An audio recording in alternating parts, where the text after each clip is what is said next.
Good afternoon, everybody. It is Wednesday. I feel like absolute garbage, but I want to go through something that's just happened in the last 10 minutes and then go through what happened yesterday. So yesterday, in result for me having a fever over the weekend and everything that happened there, I was ordered to come off my tablets, stop taking them, and emergency bloods were going to be taken because when I went to the GP Monday night, she said she could see jaundice, which is not good. I actually got bollocked twice yesterday. I got bollocked by the people at the Genesis Centre because when I was talking to them about everything that happened, she said, why didn't you call the emergency number? 39.5 temperature could indicate sepsis. So, well, I just thought it was a fever, and I've had fevers before.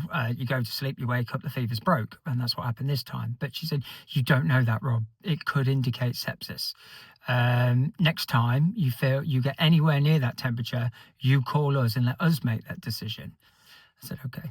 And then yesterday when the nurse came and she said, what was the temperature? I said 39.5. She said, okay, did you call the help centre? I said, no. Why didn't you call the help centre? Same speech. Because I just felt it was just a fever and I've had fevers before. And with a bit of satire, she took out the emergency number from the folder and she went, what's that?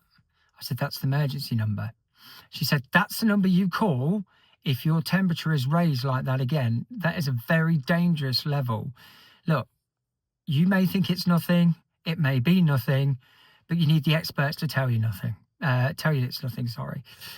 No, she said it with satire. It wasn't like I was actually going to bollock him, but it does highlight a very good point that as much as I think I know my body, there are people out there that are trained experts to see when it is dangerous and when it is just a fever. Now, I went with my gut instinct and luckily I was right, but it could have been a completely different story the next day.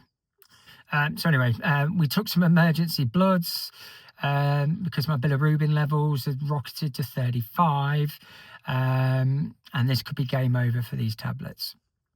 So today, I've had a call from the test centre, the Genesis Centre in Nottingham, and it turns out that my bilirubin levels have dropped and I can go back on the tablets. So even though I feel like absolute rat garbage at the moment, I am back. I'm able to resume my course of tablets and keep going ahead to kick this thing in the arse.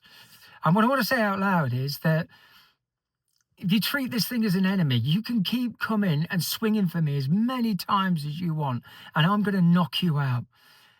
Many times as you want. I don't care. Throw whatever you've got. Throw your best at me. And it ain't going to matter because I'm going to come back harder and I'm going to come back fighting harder. I will never, ever let this thing beat me, ever. Yeah, probably went a bit OTT on that one. But yeah, great news. I can now resume my tablets again. So get in there. Look forward to seeing you, speaking to you about whatever happens next. Speak to you soon.